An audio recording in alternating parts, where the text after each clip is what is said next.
In every history classroom, the story begins the same way. June 28, 1914, Sarajevo, 2 bullets, an archduke bleeding out in the back seat of an open car. The textbooks call it the spark that ignited the powder keg of Europe, a tragic accident of alliances and miscalculation that dragged the great powers into a war nobody wanted. The official narrative is tidy: militarism, alliances, imperialism, nationalism, 4 causes that fit on a flashcard. The war was about Serbian radicals and Austrian pride, about German ambition and Russian mobilization, about honor and treaties written in ink that couldn't be unwritten. But open a map of the Middle East in 1914. Trace your finger along a black line stretching from Berlin through Constantinople, across the Taurus Mountains, through the deserts of Mesopotamia toward Basra on the Persian Gulf.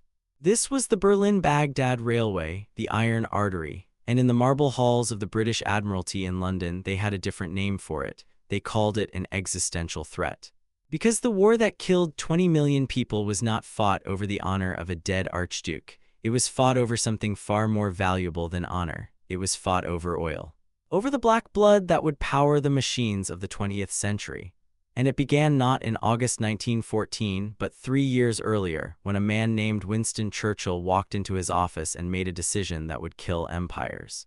The railway was never just a railway, it was a loaded gun, and the British fired first. To understand why a railway terrified the British Empire, you must first understand the physics of power in the early 20th century. For 200 years, the Royal Navy had burned coal. This was Britain's greatest strategic advantage. Britain sat on mountains of the finest coal in the world. Every British warship could refuel at one of dozens of coaling stations scattered across the empire. The navy that protected a quarter of the globe ran on fuel that came from Welsh mines and Yorkshire pits, but coal had limits. Coal was heavy. Coal took time to shovel. Coal fouled the air and reduced speed. A coal-burning battleship could achieve 15 knots. An oil-burning battleship could achieve 25. Oil gave a ship 40% greater range for the same weight of fuel. Oil could be loaded hydraulically, pumped into tanks in hours, not shoveled by hand over days. Oil smoke was less visible, a tactical advantage when enemy ships scanned the horizon. Oil meant that a ship could refuel at sea from tankers without entering port. Every major naval power saw this truth simultaneously. The revolution was not optional, it was survival. In 1911, Winston Churchill became First Lord of the Admiralty. He was 36 years old, arrogant, brilliant, and convinced of his own destiny. He arrived at his office with a radical conviction. The British fleet must convert to oil, all of it, the battleships, the cruisers, the destroyers. Britain would build a navy that was faster, more powerful, and more flexible than any fleet in history. On July 17, 1913, Churchill stood before Parliament and delivered a speech that would define the century. "The question is," he said, "are we to have the best fleet in the world or only the second best?" The answer was obvious. Britain would convert to oil. But here was the problem, stated with brutal mathematical clarity. Britain had no oil, not a single drop on the home island. The tactical advantage of oil came with a strategic nightmare. By choosing oil, Britain surrendered the greatest asset a naval power could possess: domestic fuel security. Churchill's solution was audacious and imperial. In May 1914, the British government purchased 51% of the Anglo-Persian Oil Company, a firm that had been exploiting oil concessions in Persia since 1909. The British government was now directly and openly an oil company. This was revolutionary. For the first time in history, a major power had taken ownership of oil production as a matter of national survival. The Abadan refinery in Persia became fully operational in 1913. A pipeline ran from the oil fields of Persia southward to the refinery on the Shatt al-Arab waterway. By 1914, Abadan was the largest refinery in the world. It could process 25 million tons of crude oil annually. It was Britain's lifeline, but the mathematics were cruel. APOC could provide roughly half the oil the expanding Royal Navy needed. Where would the other half come from? And what if Germany, through its Ottoman ally, could cut the supply lines? What if a German-controlled railway could strangle the black blood before it reached British ships? This is where the Baghdad Railway stopped being a commercial project and became a weapon pointed at the heart of empire. In October 1888, Sultan Abdul Hamid, ruler of the Ottoman Empire, signed a contract with Deutsche Bank. The contract granted the Germans the right to build a railway from Constantinople eastward through Anatolia. The Sultan believed he was buying modernity. He believed he was building infrastructure that would bind his crumbling empire together. He didn't realize he was inviting a war. By 1896, the railway reached Konya, 600 kilometers into Anatolia. German engineers were moving faster than anyone expected. They blasted tunnels through mountains. They laid track across terrain that had never seen a road. The Germans were not conquering territory. They were conquering geography. In March 1903, Deutsche Bank signed the Baghdad Concession. They received the right to extend the railway from Konya through the Taurus Mountains, through Mosul, through Baghdad, and onward to Basra on the Persian Gulf. If this railway was completed, a train loaded with German steel could leave Berlin, travel through Vienna, cross the Balkans, enter Turkey, and arrive at the Indian Ocean without ever passing beneath a British gun. Think about the geometry of that threat. The British Empire's entire strategic system depended on naval dominance. Every trade route, every supply line, every movement of troops and goods depended on control of the sea lanes. The Suez Canal was the jugular vein of empire. It connected London to India. It was the reason Britain could project power into Asia. But if the Baghdad Railway reached the Gulf, the Suez Canal would become optional. Germany could bypass British naval power entirely. Goods and troops could move overland. And most terrifyingly, Germany could access the oil of Mesopotamia directly. By 1911, geologists knew the truth that the politicians were just beginning to understand.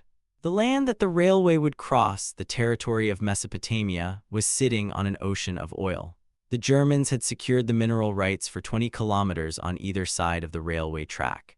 If the train reached Basra, Germany would control the fuel that the British Navy needed to survive. The British establishment decided that this railway could not be allowed to reach the sea. They tried diplomacy first. In 1899, Britain signed a secret treaty with the Sheikh of Kuwait, placing him under British protection. The purpose was explicit: to prevent the Baghdad Railway from terminating in Kuwait. Kuwait would remain under British control. Its port would be barred to German use. Then they used finance. The City of London, the financial heart of the world, refused to allow any British capital to invest in the railway. They tried to starve the project of cash, but the Germans kept building. By 1907, Britain had constructed an encirclement. The Anglo-Russian Entente divided Persia into British and Russian spheres of influence. The purpose was clear: to isolate the Ottoman Empire and Germany, to prevent them from expanding northward toward Russian oil in the Caucasus, to create a cage of alliances that would trap Germany if war came. In March 1914, 5 months before the assassination in Sarajevo, Britain achieved its final diplomatic victory. Germany, faced with the reality that the railway would not be completed, faced with encirclement by British and Russian alliances, signed an agreement. Germany recognized that southern Mesopotamia and central Persia were the exclusive field of operations of the Anglo-Persian Oil Company. In plain language, Germany surrendered. The British would have monopoly rights to Mesopotamian oil. Germany would not compete. The railway had been neutralized without firing a shot. But the Young Turks, the military leadership of the Ottoman Empire, had another idea. War would provide a way out of this encirclement. War would give Germany the opportunity to reverse the strategic outcome. When the war came, the British were ready. On June 28, 1914, Archduke Franz Ferdinand was assassinated in Sarajevo. On July 28, Austria-Hungary declared war on Serbia. On August 1, Germany declared war on Russia. On August 3, Germany invaded Belgium. On August 4, Britain declared war on Germany. The sequence is familiar. It is the chain reaction we memorize in school. But while Europe descended into chaos, while armies mobilized and diplomats exchanged ultimatums, the British War Office was already drawing up plans for an entirely different theater of war. On November 1, 1914, the Ottoman Empire formally entered the war on the side of Germany. 2 German warships, the SMS Goeben and SMS Breslau, had fled British naval forces in the Mediterranean and appeared at Constantinople seeking asylum. The Ottoman government accepted them. They were given Turkish flags and incorporated into the Ottoman Navy. This was the moment Britain had been waiting for. On November 6, 1914, less than a week after the Ottoman Empire entered the war, British forces invaded Mesopotamia. On November 21st, British and Indian troops from the Indian Expeditionary Force D crossed the border and moved on Basra. By November 23rd, Basra was in British hands. Think about the speed of that operation. The war in France was barely 3 months old. The trenches were just being dug. The horror of industrial warfare was just beginning. But in Mesopotamia, Britain had already launched and won a campaign to seize the most valuable piece of real estate in the Middle East. Why did Britain invade Mesopotamia immediately before the Western Front had even stabilized? The answer is oil. Admiral Sir Edmund Slade, the Admiralty's oil expert, had made the strategic imperative clear in a memo dated November 1914. It is of urgent importance that troops be sent at once to safeguard our supply of oil. This question has nothing to do with the investment of government capital in the company. It is necessary to ensure the due supply of oil required for the fleet. The Abadan refinery, sitting just across the border from Basra, was Britain's lifeline. Without it, the Royal Navy would lack fuel. With it, Britain could fight the war that the empire's planners had designed. The invasion of Mesopotamia was not a side operation. It was the strategic center of the war's early phase. Within weeks, British forces had secured the Persian Gulf. They had occupied the oil installations at Abadan. They had positioned themselves to march north toward Baghdad and Mosul, toward the heart of Mesopotamian oil. The Germans, who had dreamed of controlling that oil through the Baghdad Railway, watched as the British seized it through military conquest instead. Over the next 3 years, British forces pushed north. They fought at Ctesiphon. They were besieged at Kut, where an entire British garrison starved for 6 months before surrendering. They fought at Tikrit. The campaign was costly and brutal, but the objective never changed: secure the oil fields, control the pipelines, dominate the future. By November 11, 1918, when the armistice was signed, British forces had conquered all of Mesopotamia. The Baghdad Railway, that great symbol of German ambition, lay incomplete and irrelevant in British-controlled territory. The railway had reached Baghdad but not the Gulf. It was frozen, stopped, rendered useless by the occupation of the very land it was meant to cross. The Germans had built 16 kilometers of track, but they would never use it. The railway that was meant to bypass British power had become British property. Even before the war ended, Britain and France had already negotiated how the Ottoman spoils would be divided. The Sykes-Picot Agreement of May 1916 was secret, but its logic was transparent. The victorious powers would carve up the Ottoman Empire into spheres of influence based on a single criterion: who controlled the oil. Under Sykes-Picot, the oil-rich Mosul region was initially awarded to France. Britain received southern Mesopotamia, where Basra and Baghdad lay. But in December 1918, just weeks after the armistice, British Prime Minister David Lloyd George met with French Prime Minister Georges Clemenceau.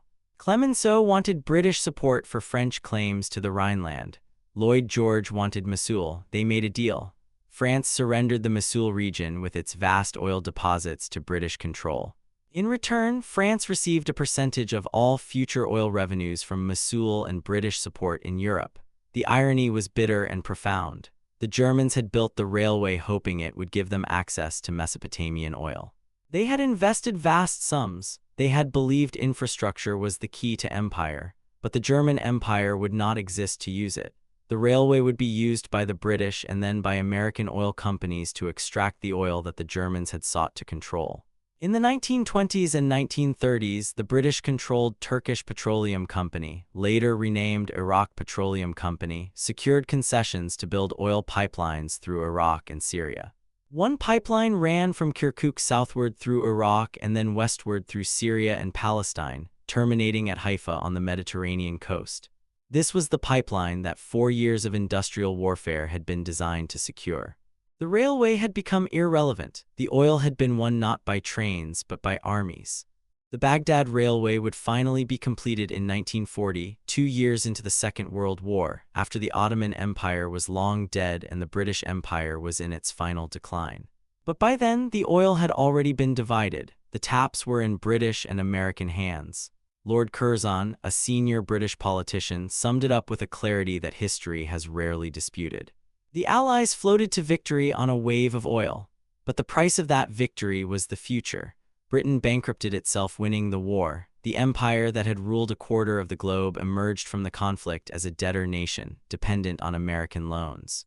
The Middle East was carved into artificial states designed not to serve the people who lived there but to facilitate oil extraction.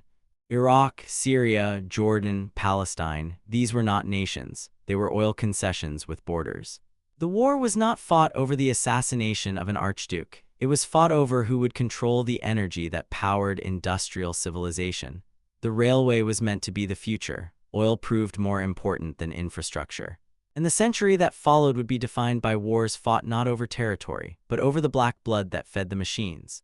Today, when we see pipelines blown up in the Middle East, when we see infrastructure projects that promise to connect Asia and Europe, when we see great powers competing for influence in the oil-rich regions of the world, we are watching the same war. The players have changed, the technology has evolved, but the logic is identical. The war was not fought over borders, it was fought over the taps, and the taps are still worth dying for.